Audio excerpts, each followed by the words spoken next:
their cult. So the Pope says, I cannot hinder them because it is a right of human nature. And when it is a right of human nature, it is the positive will of God. And when God positively wills that the Amazonian Indians do the act of veneration of their idol Pachamama, I cannot prohibit them because this is their right which God gave them. And so I can admit them even to St. Peter.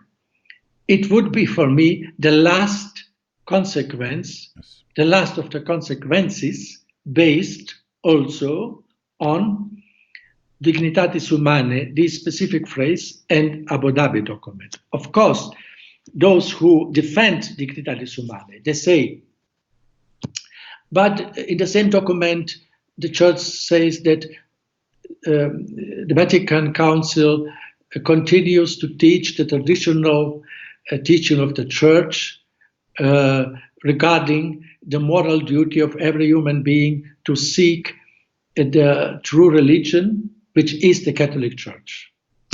This is true, and thanks be to God. But in the next paragraph, what is correctly said, traditional, is undermined. Right. And this is the entire problem with this in this context. And the same that you mentioned with the Buddhists and the Hinduists, when they can reach the superior illumination by their own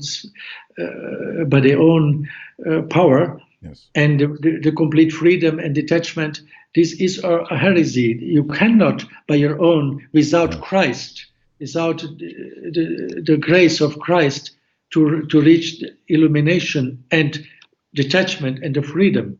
It's impossible. Pelagian.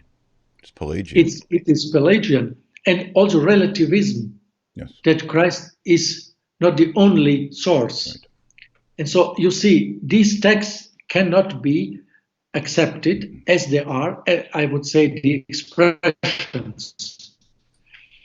And therefore, I think that one day the Church should formally correct Lumen Gentium 16, the expression,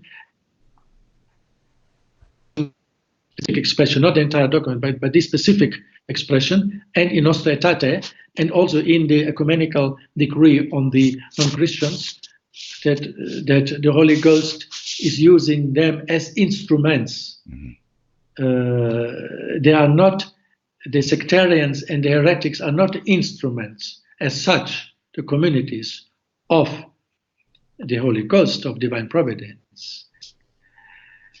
Yes. And they had to be corrected, because you see, it's conducting us to relativism. Mm-hmm. And so you can be Catholic, you can be also Protestant, because it's the Holy Ghost using you as Protestant as an instrument. You can also be a Muslim because you are drawn together with us, the true God. Yes. And you can, and so on. And this is relativization of this is for me the deepest problem of Vatican II, the relativization of Jesus Christ and the gospel.